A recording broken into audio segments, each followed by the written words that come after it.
Lahore defence میں تبلیغی جماعت چلی گئی، تبلیغی جماعت چلی گئی تو وہاں پر جا کر کے دروازے کھٹکھٹائے، باہر نکلا کرنل، اس کی آنکھیں سرخ ہو چکی ہے، کرنل صاحب نکلا اور بلوچ نے اس کو فوراً پہچان لیا، چور تھا، ڈاکو بلوچ تھا جو کہ تبلیغی جماعت میں مسلمان، انہوں نے کھٹکھٹایا، کرنل باہر نکلا، کون ہو؟ کہنے لگے تبلیغی جماعت۔ بھائی مسجد جماعت ہماری آئی ہے قریبی مسجد میں، بھائی اللہ راضی ہو جائے آپ 5 منٹ تشریف لائیں، ہم غریبوں کی بات سن لے۔ کرنل نے یہاں پر امیر صاحب کو سینے میں ہاتھ دیا، ہاتھ دے کر کے دھکا دیا، کہنے لگے جاؤ جہنم میں جاؤ، فرانس میں تبلیغ کرو، برطانیہ میں تبلیغ کرو، وہاں ہندوستان میں جا کر کے، یہاں تم لوگ مجھے تبلیغ کرتے، تمہارے باپ سے زیادہ میں جانتا ہوں، تم سے زیادہ میں خدا کے حکام کو جانتا ہوں، تم لوگ کس کو تبلیغ کرتے ہو؟ جاؤ فرانس میں۔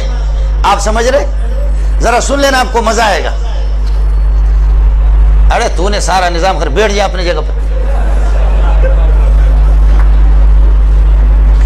کرنل صاحب نے یہاں پر سینے میں ہاتھ دے کر کے دھکا دیا امیر صاحب کو، کہنے لگے جاؤ جہنم میں، ادھر جا کر کے فرانس میں تبلیغ، مسلمانوں کو تبلیغ کرتے ہو، ہم تم سے زیادہ جانتے ہیں۔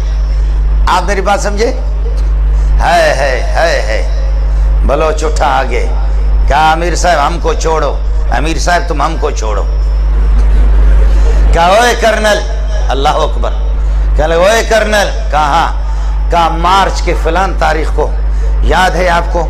مارچ کے فلان تاریخ کو کراچی سے تو 2-3 گاڑیوں میں اپنے فوجیوں سمیت، تمہاری فیملی بھی تمہارے ساتھ ہے گاڑی میں، فوجی بھی 1-2 گاڑیاں آپ کے ساتھ تھیں، آپ کوئٹہ جا رہے تھے، خزدار سے جب آپ گزرے، فلان پہاڑ پر جب آپ گزرے، آپ کو یاد ہے کہ دائیں بائیں طرف پہاڑوں پر مورچوں پر لوگ بیٹھے ہوئے تھے، اور وہاں کچھ کوئی نقاب پوش، اڑے کوئی نقاب پوش تھا، اڑے تم کو یاد ہے ایسا کوئی نقاب پوش تھا؟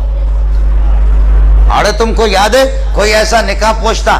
اور جب اس نے تم لوگوں کو آواز دی، تمہارے فوجیوں کو کہا، درمیان راستے پر انہوں نے یہ ایک پتھر رکھ کر کے روڈ بلاک کیا تھا، خبردار نہیں گزرنا، فوجیوں کو کہا فوراً ہتھیار ڈالو ورنہ ہمارے بندے بیٹھے ہوئے وہاں پر گولیوں سے تمہیں چھلنی کر دیں گے۔ تمہیں یاد ہے کہ نہیں ہے؟ تمہارے ساتھ 4-5 فوجی تھے، انہوں نے ہتھیار ڈال دیا اور آ کر اڑے، ہم نے تم سے کہا تم موبائل نکالے گا، تم موبائل نکالے گا، تم یہ ہے کہ پیسہ نکالے گا، تم نے تھوڑا سا اڑے گڑبڑ کیا، تمہارے منہ پہ ایک آدمی نے تھپڑ مارا نہیں مارا؟ کہنے لگے کرنل حیران ہے کہ یہ ظالم کا بچہ ایک ایک چیز بتا رہا، ایک ایک چیز بتا رہا۔ کہنے لگے اڑے تمہارے منہ پہ کوئی تھپڑ مارا نہیں مارا؟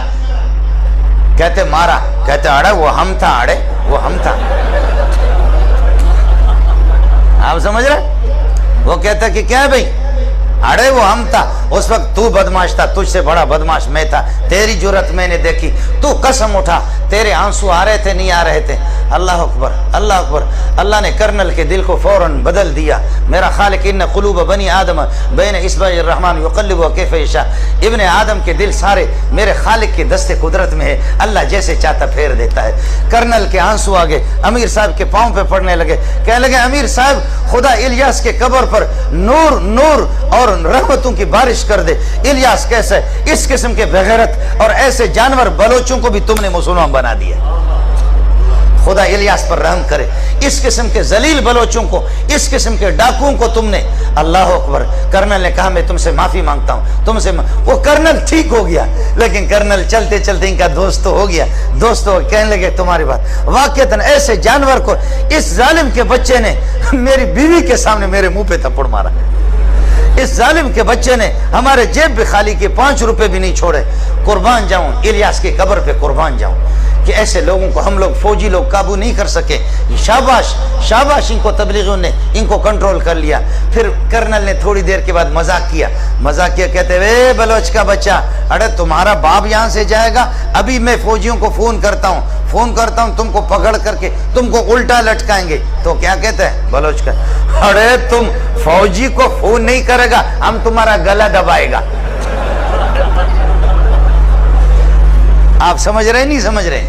جی ہاں، یہ وہ لوگ ہیں کہ جنہوں نے واقع مجھ سے خود بیان کیا ہے، میں انشاءاللہ آپ سے ملا بھی سکتا ہوں۔ اللہ کی قسم ایسے بہت سے لوگ ہیں، ایسے بہت سے لوگ ہیں۔ آج تبلیغی جماعت میں میں نے عرض کیا کہ 30 کروڑ سے زائد لوگ آج ایسی جگہوں میں، ایسے بیابانوں میں، بلوچستان کے صحراؤں میں، افریقہ کے جنگلات میں پہنچے، جہاں اپنے کانوں میں انگلیاں ٹھوس ٹھوس کر کے آسمان کی طرف دیکھ کر کے اذان دے کر کے فریاد کر کے کہتے خالقہ یہاں تو ابو بکر و عمر بھی نہیں آئے، ہم یہاں آ سکے، اتنا